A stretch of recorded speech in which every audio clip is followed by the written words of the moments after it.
اکثر لوگ ہماری اس دنیا کے اندر اپنے رزق کے حوالے سے بہت پریشان ہوتے ہیں. رزق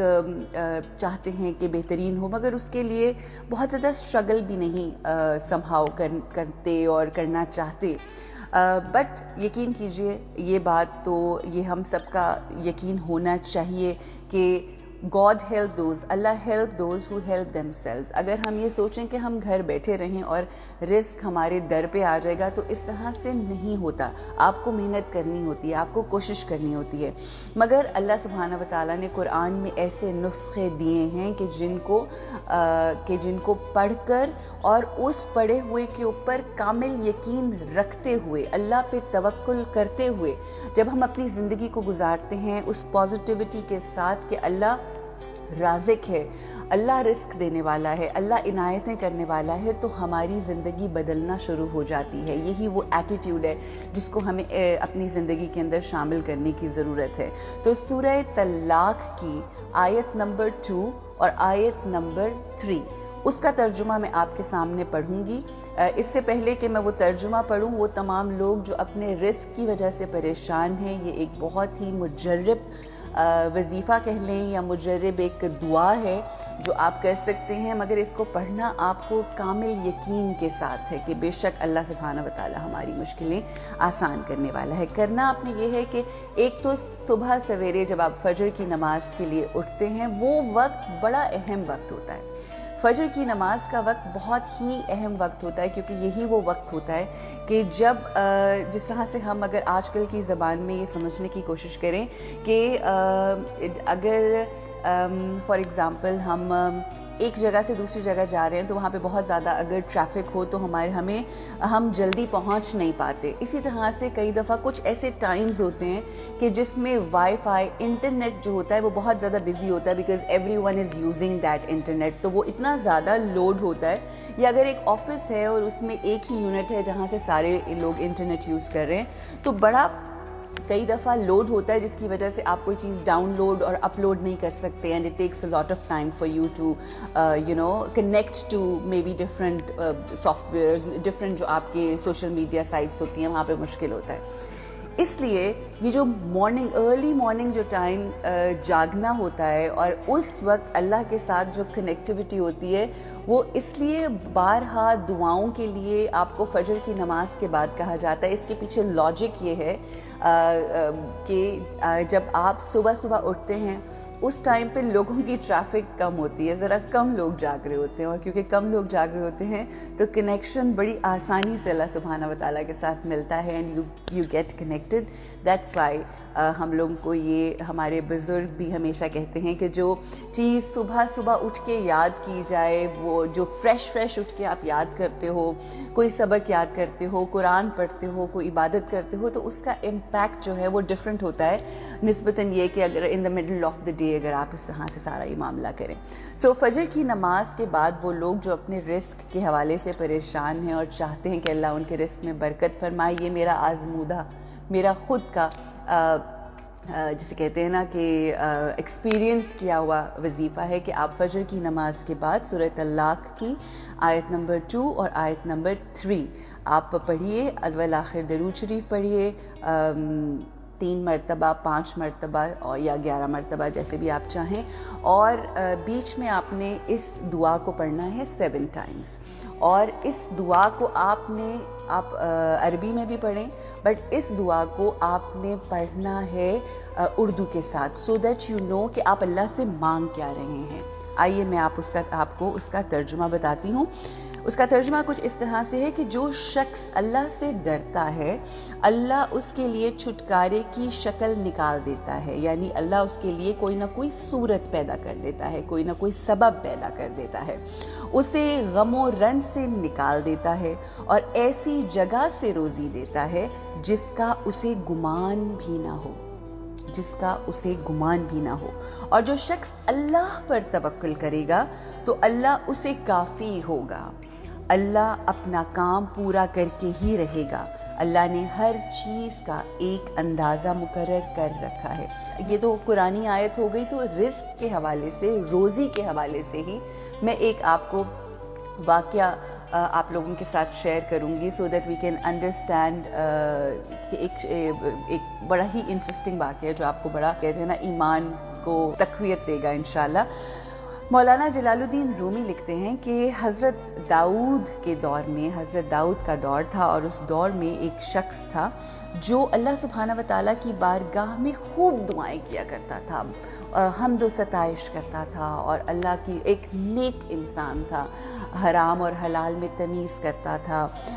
لوگوں کے لیے آسانیوں کا باعث بنتا تھا، مگر اس کی ایک خامی تھی، اور اس کی خامی کچھ اس طرح سے تھی کہ وہ ذرا میری طرح وہ جو نہیں ہوتے سست و کاہل لوگ ہوتے ہیں، ذرا سست و کاہل تھا، بہت زیادہ کام نہیں کرنا چاہتا تھا، اور اللہ کی بارگاہ میں ہر وقت دعائیں کرتا تھا کہ اے اللہ مجھے بے مشقت روزی عطا فرما، مجھے ایسا رزق عطا فرما کہ جس کے لیے مجھے کوئی زیادہ ہاتھ پاؤں نہ ہلانے پڑے۔ وہ ہر وقت سجدے میں جا کے یہ دعائیں مانگا کرتا تھا اور اللہ کی بارگاہ میں رو رو کے کہا کرتا تھا، اور جو ارد گرد کے لوگ تھے وہ اس سے بڑے بہت اس کو عجیب سمجھتے تھے، اور وہ کہتے تھے یہ تم کس قسم کی دعائیں کرتے ہو؟ ہمارے دور میں جو ہمارا نبی ہے کہ جس کی شریعت کو ہم فالو کرتے ہیں، وہ خود کام کر کے محنت مزدوری کر کے کماتے ہیں اور اپنا گھر چلاتے ہیں اور وہ تمام معاملات کرتے ہیں، تو کیا تم نبی سے بھی بلند ہو؟ کیا تم حضرت داؤد سے بھی بلند ہو؟ کیونکہ ہم جانتے ہیں نا کہ حضرت داؤد کا جو لہن داؤدی جو ہے وہ بہت زیادہ مشہور تھا، خوش الحان تھے، اور ان کے زمانے میں بہت لوگ جو ہیں وہ ان کو لک اپ بھی کرتے تھے اور بہت ان کی مداح تھے۔ تو ان لوگوں نے کہا کہ یہ تم کیا نبی سے بھی بلند و بالا اپنے آپ کو سمجھتے ہو کہ تمہیں اللہ کی ذات جو ہے وہ بے مشقت روزی عطا کرے گا، تو تم تھوڑا سا محنت کیا کرو۔ مگر وہ بندہ جو تھا نا وہ کہتا تھا کہ میں اپنے رب سے مانگ رہا ہوں، پلیز ڈو ناٹ انٹرفیئر، میری زندگی میں بھائی تم کیوں انٹرفیئر کر رہے ہو؟ میں اپنے رب سے مانگ رہا ہوں اور اللہ مجھے ضرور عطا فرمائے گا، اور وہ مجھے دے گا، بے بہا دے گا، اور میں جانتا ہوں کہ وہ مجھے بے مشقت روزی ہی عطا کرے گا۔ تو وہ ہر وقت جو ہے اسی طرح سے دعائیں مانگتے رہتا، ارد گرد کے لوگ اس سے عجیب نالا سے رہتے اور وہ ان کی بات نہیں سنتا۔ ایک دن اسی طرح سے وہ گریہ ازاری آہو بقا کر رہا تھا کہ اتنے میں کیا ہوا کہ ایک دم سے اس کے گھر کا دروازہ کھلا اور دروازے سے ایک گائے اس کے گھر میں داخل ہوئی۔ وہ شخص روتا دھوتا اللہ کی بارگاہ میں جو سجدے میں دعائیں کر رہا تھا، اس نے شکر ادا کرنا شروع کیا کہ او ہو آج اللہ نے میری دعا سن لی، اور اللہ نے ایسی سنی دعا کہ میرے گھر میں رزق ایسا بے بہا مجھ کو بھیجوایا۔ اور جب اس نے وہ گائے دیکھی، اس نے گائے کو دبوچا، اس کو پکڑا، اور اس نے نہ آؤ دیکھا نہ تاؤ، کوئی انتظار نہیں کیا، اس نے اللہ کا شکر ادا کیا اور اس نے اس کو ذبح کیا، اور اس نے بس یہ یقین کر لیا کہ بس یہ میرے رب کی عطا ہے، اور یہ جو میرے پہ خاص کر میں خاص ہو گیا، اور جو میں اتنے عرصے سے دعائیں مانگ رہا تھا، آج اللہ کی ذات نے میری ان تمام دعاؤں کے اوپر قبولیت کی مہر لگا دی۔ اب دوسری سائیڈ کی کہانی سنیں جی۔ دوسری سائیڈ کی کہانی، یہ تو شخص وہ ہو گیا جو دعا والا تھا، جو دعائیں کرتا تھا، اس نے کہا میری دعا سنی گئی۔ دوسری طرف ہوتا کچھ اس طرح سے ہے کہ دوسری طرف وہ شخص جس کی گائے ہوتی ہے وہ پورے اس علاقے میں رو رہا ہوتا ہے اور وہ ڈھونڈ رہا ہوتا ہے کہ میری گائے کہاں چلی گئی، ایک جگہ سے دوسری جگہ، ایک محلے سے دوسرے محلے، بہت پریشان، روتے روتے روتے روتے ادھر ادھر ڈھونڈتے ڈھونڈتے وہ شخص آخر کار اس بندے کے گھر پہ پہنچتا ہے جو دعائیں مانگنے والا شخص ہوتا ہے۔ بہرحال جب وہ وہاں پہنچتا ہے تو وہ جو ماجرا دیکھتا ہے، اپنی گائے کو اس طرح ذبح ہوا دیکھ کر وہ اس قدر چیختا ہے، چلاتا ہے، اور وہ مارنا شروع کر دیتا ہے اس بندے کو جو دعائیں مانگ کے جس نے وہ گائے حاصل کی ہوتی ہے، اور وہ یہ سمجھتا ہے کہ اللہ کی خاص عطا ہوئی ہے۔ وہ اس کو لان تان کرتا ہے، اس کو مارتا ہے، اور اس کو چیخنا چلانا شروع کر دیتا ہے کہ تم نے میری گائے جو میرے لیے ذریعہ معاش تھا، تم نے اس کو اس طرح سے ذبح کر دیا، تم کیا سوچ کے تم نے یہ کیا؟ وہ اتنا بھرا جاتا ہے کہ وہ اس غصے میں اس کو دبوچ کے حضرت داؤد کی بارگاہ میں لے کر آتا ہے، کیونکہ وہ اس زمانے کے نبی ہوتے ہیں، اور تو وہ اٹھا کے اس کو لے کر آتا ہے کہ میرے ساتھ تو یہ زیادتی ہو گئی ہے، دیکھیے کہ میری گائے کو اس طرح سے اس شخص نے جو ہے وہ بغیر پوچھے، بغیر جانے، بغیر کچھ کسی بھی طرح کی تفتیش کیے اس نے استعمال کیا، اور میں بہت پریشان ہوں۔ تو حضرت داؤد کی عدالت کے اندر جب یہ کیس آتا ہے تو حضرت داؤد اس بندے سے پوچھتے ہیں کہ ارے یہ تو نے کیا کیا، کسی کی گائے کو کس طرح سے تم اپنا سمجھ کے کر سکتے ہو؟ اینڈ ہی از لائک، اب وہ آگے سے بتاتا ہے کہ بھائی آپ جانتے ہیں میرے بارے میں، حضرت داؤد سے یہ کہتا ہے کہ آپ جانتے ہیں کہ دنیا بھی جانتی ہے کہ میں بہت شریف انسان ہوں، مجھے حرام اور حلال میں فرق کا پتہ ہے، میرے وجود سے کبھی کسی کو کوئی پریشانی نہیں ہوئی، تو یقین کیجئے کہ میں نے کوئی چوری نہیں کی، میں بہت ایک شریف قسم کا بندہ ہوں، اور آپ یہ دیکھیے کہ میں ساری دنیا مجھ سے، میرے کردار سے واقف ہے۔ تو انہوں نے کہا وہ بات ٹھیک ہے۔ حضرت داؤد فرماتے ہیں، حضرت داؤد علیہ السلام ہی کہتے ہیں کہ ٹھیک ہے، تم جو کہہ رہے ہو وہ ٹھیک ہے، ہم مانتے ہیں، مگر یہ حرکت جو تم نے کی ہے یہ ٹھیک نہیں ہے، تم نے کسی کا حق کھایا ہے۔ تو وہ شخص جو ہے وہ زور زور سے جو دعا مانگنے والا ہوتا ہے وہ اللہ کی بارگاہ میں آہو بکا دوبارہ شروع کر دیتا ہے اور چیخو پکار شروع کر دیتا ہے، اور وہ کہتا ہے اے اللہ، میں نے تجھ سے بے مشقت روزی مانگی تھی، بے مشقت رزق مانگا تھا، آج جب تو نے میری دعا سنی اور یہ بے مشقت رزق میرے پاس مجھے فراہم کیا، تو یہ دیکھیں میرے ساتھ کیا ہو رہا ہے۔ اور یہ وہ سارا اس نے جب کرنا شروع کیا تو وہ اس قدر رویا کہ وہاں پر تمام موجود جو لوگ تھے ان کی آنکھوں میں آنسو آ گئے اور ایک عجیب سا ماحول ہو گیا۔ اس کے اوپر حضرت داؤد نے کہا کہ تم خاموش ہو جاؤ، اور اس وقت جو بھی معاملات تھے اس محفل کو برخاست کیا گیا، اور حضرت داؤد علیہ السلام نے یہ کہا کہ میں اس کا فیصلہ، یہ جو بھی کیس ہے اس کا فیصلہ میں کل صبح کروں گا۔ یہ کہہ کے حضرت داؤد جو ہیں وہ اپنے گھر چلے جاتے ہیں، ذرا پریشان بھی ہیں، ان کو کچھ سمجھ نہیں آ رہا کہ یہ کیا معاملہ ہے، میں کس طرح سے کہ میں ایک فیصلہ کرنے لگا ہوں اور وہ آہو بکا شروع ہو گئی ہے، دوسری طرف دوسرا بندہ ہے، یہ بھی illogical سی بات ہے کہ بس میں نے دعا کی اور آگے۔ بہرحال وہ اللہ کی بارگاہ میں جاتے ہیں، اللہ سے دعا کرتے ہیں، اور اللہ سے دعا کرنے کے بعد وہ ارشاد فرماتے ہیں کہ اے علیم و خبیر، تو تمام باتوں کا جاننے والا ہے، مجھے اصل حقیقت سے میں واقف نہیں ہوں، تو مجھے آگاہ فرما کہ یہ کیا ماجرا ہے۔ اتنا کہہ کے وہ اپنے حجرے میں جاتے ہیں، اللہ سے دعا فرماتے ہیں، اور اللہ ان کے اوپر جو بھی راز و نیاز ہوتے ہیں، جو بھی راز ہوتے ہیں، جو بھی اس کے پیچھے اصل حقیقت ہوتی ہے، اس کو حضرت داؤد علیہ السلام کے اوپر آشکار کرتے ہیں۔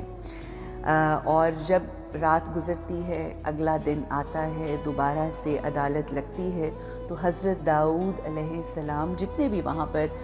بستی کے لوگ ہوتے ہیں ان سے کہتے ہیں کہ نہر کے کنارے جو ایک بڑا درخت ہے اس کے قریب تمام لوگوں کو جمع کیا جائے، یہ جو معاملہ ہے اس کا فیصلہ جو ہے اس درخت کے نیچے کیا جائے گا۔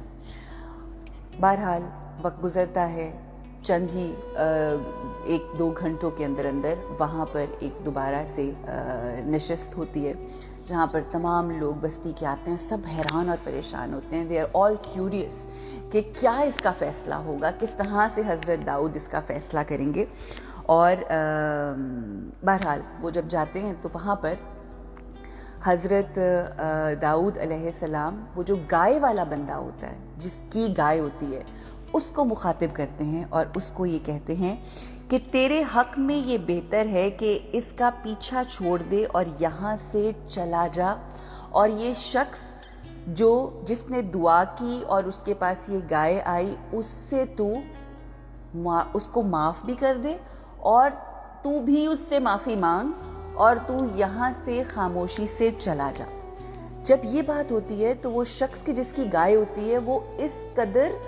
غرا جاتا ہے، اس قدر غصے میں آ جاتا ہے کہ یہ کیا فیصلہ ہوا ہے، میں تو کل اس یقین کے ساتھ سو گیا تھا کہ کل جب میں اٹھوں گا تو میری گائے کا جو بھی ہوگا وہ میرے حق میں فیصلہ ہوگا اور اس شخص کو مجھے پینلٹی مجھے پے کرے گا. اور آج حضرت داؤد یہ آپ کیا بات کر رہے ہیں, یہ آپ, اس نے کوشچن کرنا شروع کر دیا, اس نے بولنا شروع کر دیا, اور اس کے اوپر اس نے یہ کہا کہ کیا آپ کی شریعت یہی کہتی ہے, کیا یہ شریعت داؤدی میں تبدیلی آ گئی ہے, یہ کیا میرے ساتھ ہو رہا ہے. اس کے اوپر حضرت داؤد جب یہ وہ آہو بکا اور ذرا تھوڑا اس طرح سے ایجیٹیٹ کرنا شروع کرتا ہے تو حضرت داؤد علیہ السلام اس بندے کے قریب جاتے ہیں جس کی گائے ہوتی ہے, اور اس گائے والے کو یہ کہتے ہیں کہ تو اپنا سارا مال اور جائیداد جو ہے, تیرے حق میں بہتر یہ ہے کہ تو اپنا سارا مال اور جائیداد جو ہے وہ بھی اس شخص کو دے دے. جب یہ بات وہ سنتا ہے تو وہ اور غصے میں آ جاتا ہے, اور حضرت داؤدی کہتے ہیں کہ تیرے حق میں, تیری عزت میں, تیری تکریم میں یہی بہتر ہے, کیونکہ میں اس سے زیادہ نہیں بولنا چاہتا. میں تجھے بس یہ کہہ رہا ہوں کہ جو مال اور جو دولت اور جو جائیداد تیرے پاس موجود ہے وہ اس شخص کو دیکھ کے عزت کے ساتھ اس بستی سے نکل جا. اب عرب کا جو کلچر, جو ان ایریاز کا کلچر ہے, پرانے زمانوں کا جو کلچر ہے, اس کو اگر آپ تھوڑا سا اسٹڈی کریں تو آپ یہ دیکھیں گے کہ جب بھی کوئی ایسی مصیبت یا کوئی ایسی پریشانی آتی ہے تو لوگ جو ہے نا اپنا گریبان چاک کر کے اور خاک جو ہے وہ سر میں ڈال کے تو اس طرح سے آہو بکا کرتے ہیں. تو اس شخص نے یہ کرنا شروع کیا. جب اس شخص نے یہ کرنا شروع کیا تو ظاہر ہے ایک چیخنے لگا, چلانے لگا. تو اس کے اوپر حضرت داؤد نے یہ ارشاد فرمایا کہ یہ اس ہنگامے سے باز آ جا, تیری یہ نہ ہو کہ یہ ہنگامہ جو تو کر رہا ہے یہ تیرے منہ کے اوپر آ کر پڑے, اور یہی ہنگامہ جو تو اپنے حق کے لیے کر رہا ہے یہ تیری ہلاکت کا باعث نہ ہو جائے. جب اس نے یہ سنا تو مزید حیران ہوا اور پریشان ہوا, کہتے یہ بالکل یہ مطلب اس نے حضرت داؤد کے ساتھ جسے کہتے ہیں نا کہ مس بیہیو کرنا شروع کر دیا, اور اس نے کہا کہ یہ ناانصافی ہو رہی ہے میرے ساتھ, اور وہ سب کچھ جب اس نے کرنا شروع کیا تو ہوا یہ کہ اب وہ وقت آ گیا, سارے لوگ پریشان, گائے والا بھی پریشان, جو دعا مانگنے والا وہ بھی پریشان اور تھوڑا حیران کہ یہ ٹھیک ہے, بالکل صحیح فیصلہ کریں, میں نے تو دعا کر کے کیا. ایک عجب سا سلسلہ, ایک عجب سا ماجرا ہو گیا. جب یہ ایسا ماجرا کریٹ ہوا, اب وہ وقت آیا جو اصل راز تھا, جو اللہ نے حضرت داؤد کے اوپر جسے کہتے ہیں نا آشکار کیا تھا, جو کھول کے رکھا تھا, جو دکھایا, وہ اس کے اوپر سے, اس راز کے اوپر سے پردہ اٹھانے کا وقت آ گیا. حضرت داؤد دریا کے کنارے تمام لوگوں کو جب اکٹھا کیا اور انہوں نے کہا کہ تم جانتے ہو کہ اس درخت کے نیچے ایک شخص جو کہ قتل ہو گیا تھا, اس کو اس درخت کے نیچے دفن کیا گیا, اور خالی وہ شخص جس کو قتل کیا گیا اس کو نہیں صرف یہاں پر قتل کیا گیا, بلکہ جس شخص نے اس کو قتل کیا تھا, اس شخص جس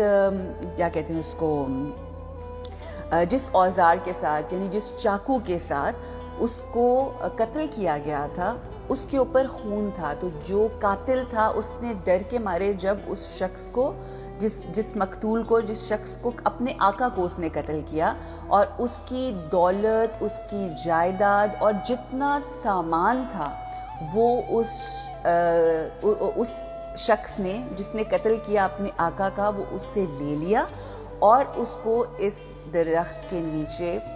دفن کر دیا, اور ساتھ وہ چاقو بھی رکھا جو خون آلود تھا, جس کے اوپر اس شخص کا نام کنندہ ہے. جب یہ بات اس گائے والے نے سنی کہ جو چیخ رہا تھا, چلا رہا تھا, وہ تھر تھر تھر تھر کانپنے لگا, اور ایک عجیب اس کے اوپر دہشت طاری ہو گئی.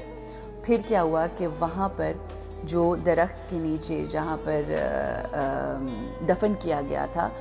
اس گائے والے کے آقا کو, وہ شخص جو قاتل تھا, وہ وہی گائے والا شخص تھا جو اون کر رہا تھا گائے کو اور آہو بکا کر رہا تھا. جب اس کو یہ پتہ چلا کہ اب یہ راز کھلے گا، یہ یہاں سے جب وہ میرے آقا کی لاش نکلے گی اور اس کے ساتھ چاقو نکلے گا اور اس کے اوپر وہ خون آلود چاقو نکلے گا جس کے اوپر اسی کا نام موجود ہے، تو وہ تھر تھر کانپنے لگا، پریشان ہو گیا. اور جو دعا مانگنے والا تھا وہ کون تھا؟ جو دعا مانگنے والا تھا وہ شخص تھا جو اس آقا کا، جو گائے والے کے آقا کا بیٹا تھا. اور یہ وہی بچہ تھا کہ جس کی تمام جائیداد، جو اس کے باپ کی تمام جائیداد جو ہے یہ شخص ہڑپ کر چکا تھا. جب اس کو پتہ چلا اس بات کا وہ بہت پریشان ہوا اور اس کو پھر حضرت داؤد علیہ السلام نے سزا دی اور انہوں نے اس کو متنبہ کیا، اس کو یہ بات کہی کہ تم جانتے ہو کہ میں بارہا تمہیں کہہ رہا تھا کہ تم معاف کر دو اور تم چلے جاؤ، اسی میں تمہاری بہتری ہے. تم نے کیونکہ میری بات نہیں سنی اور تم یہ کہتے رہے کہ اس میں میرا کیا قصور ہے، تو اب میں مجبور ہوں، اللہ کی رضا سے مجھے اس راز کے اوپر سے پردہ اٹھانا پڑا. اور اس طرح سے اس شخص کا ظلم سامنے آیا. اور آپ یہ دیکھیے کہ تمام جتنے وہاں پر لوگ موجود تھے ان سب لوگوں نے یک زباں ہو کر کہا کہ بے شک ہمیں ایک لمحے کے لیے شک ہوا کہ شاید آپ اس گائے والے کے ساتھ انصاف نہیں کر رہے. بے شک ہماری نظریں، ہماری سوچیں صرف ان معاملات کو، ان چیزوں کو دیکھ سکتی ہیں جو فطری طور پر ہمیں نظر آتے ہیں، ایک حد تک ہم دیکھ سکتے ہیں، مگر جو اللہ کے خاص صالحین ہوتے ہیں، جو اللہ کے پیغمبر ہوتے ہیں، جو اللہ کے نبی ہوتے ہیں، ان کو صرف ظاہری نہیں، جو سامنے نظر آ رہی ہوتی ہیں صرف وہ ہی نہیں، بلکہ جو باطنی چیزیں ہوتی ہیں، حقائق ہوتے ہیں، وہ بھی نظر آ رہے ہوتے ہیں. کس طرح سے حضرت داؤد نے اس شخص کا تمام جو اندر کا جو ظلم تھا، جو اندر کی گندگی تھی، وہ جو ناحق اس کا عمل تھا، کس طرح سے سامنے آئے. اور آپ یہ دیکھیے کہ یہی اللہ کا انصاف ہوتا ہے کہ وہ کس طرح سے، جو ظالم ہوتا ہے وہ ظلم کر کے سمجھتا ہے کہ میرا ظلم کبھی نظر نہیں آئے گا، مگر یہی اللہ کا انصاف ہے کہ ظالم ظلم کر کے بھول جاتا ہے، مگر وہ جو انصاف کرنے والا اوپر بیٹھا ہے وہ کبھی نہیں بھولتا اور وہ اپنا انصاف کر. اور آپ یہ سوچیں کہ اس شخص نے اگر وہ چاہتا تو وہ لیٹ گو کر کے جا سکتا تھا، مگر اس نے مجبور کیا کہ یہ تمام حقیقت اور اس کا سچ اور جو اس کے اندر کی گندگی ہے، جو اس کے اندر کا وہ جو درندہ پن ہے، وہ دنیا کے سامنے نظر آئے. اب اس سے ہمیں دو سبق ملتے ہیں، جیسا کہ ابھی میں نے مینشن کیا کہ ظلم کو چاہے آپ لاکھ پردوں میں رکھو، ظلم جو ہے وہ خود سے بولتا ہے اور لوگوں کے سامنے آتا ہے اور وہ چھپتا نہیں ہے. اور ظالم کا مقدر ہمیشہ ہمیشہ رسوائی ہے، چاہے وہ لوگوں کو ان کا حق نہ دے کر ہو، چاہے وہ کسی کا قتل کر کے ہو، چاہے وہ کسی کی جائیداد غبن کر کے ہو، چاہے وہ کسی کے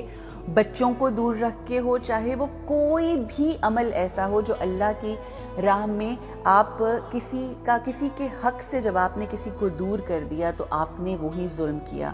اور ظالم کو اس کی سزا اس دنیا میں ملتی ہے. اس سے دوسرا سبق یہ ملتا ہے کہ ہم جتنے بھی باشعور ہو جائیں، ہم انسان جتنے بھی باشعور ہو جائیں، ہمیں وہ چیزیں نظر نہیں آ سکتی. جتنا بھی علم ہمارے پاس آ جائے، ظاہری طور پر ہم دیکھ سکتے ہیں، جبکہ ہم صرف ظاہری طور پر دیکھ سکتے ہیں، جبکہ جو انبیاء ہوتے ہیں ان کی نگاہیں جو ہیں وہ ان تمام باطنی چیزوں کو بھی دیکھتی ہیں، باطنی اعتبار سے ہر چیز کو دیکھتی ہیں. اسی وجہ سے حضرت داؤد کی وہ ذات ہے، حضرت داؤد کا علم جو تھا وہ قبر تک تھا. مگر آپ ایک لمحے کے لیے سوچئے کہ ہم کس قدر خوش نصیب لوگ ہیں کہ ہمارے آقا سے پہلے آنے والے جتنے بھی انبیاء تھے وہ اپنے دور تک کی تمام ظاہری اور باطنی چیزوں کو دیکھ سکتے تھے، مگر کیا فخر کی بات ہے، ہم بحیثیت امتی محمدی ہم لوگوں کے لیے کتنے ناز اور فخر کی بات ہے کہ ہمارے آقا صرف اپنے دور نہیں بلکہ حشر تک ہر چیز جانتے ہیں۔ اللہ سبحانہ و تعالی ہمارے کرداروں کو محمدی کر دے۔ اللہ سبحانہ و تعالی ہمیں اپنی زندگیوں کو اس طرح سے گزارنے کی توفیق عطا فرمائے۔ ہمیں وہ جو قلب محمد مصطفیٰ صلی اللہ علیہ وآلہ وسلم پہ اترا ہے، اللہ ہمیں اس کلام کو اپنے دلوں میں بسانے کی توفیق عطا فرمائے۔ آقا پہ اترا تھا، اللہ ہمیں یہ توفیق دے کہ ہم اس کو اپنے دلوں میں بسا سکیں، ہم اس نور کی روشنی جو یہ منارہ نور ہے اس کی روشنی سے مستفید ہو سکیں۔ اللہ اس میں موجود ایک ایک آیت کے اوپر ہمیں اللہ توفیق دے کہ ہم عمل کر سکیں۔ اللہ ہمیں لوگوں کے لیے آسانیوں کا باعث بنائے۔ اللہ ہم سب کے لیے آسانیاں پیدا کرے اور ہمیں لوگوں کی زندگیوں میں آسانیاں بانٹنے والا۔ الہی آمین یا رب العالمین۔ اپنا بے حد خیال رکھیے، انشاءاللہ آپ سے ملاقات ہوگی اور کل انشاءاللہ اور بہت سی گفتگو ہوگی۔ السلام علیکم ورحمۃ اللہ وبرکاتہ۔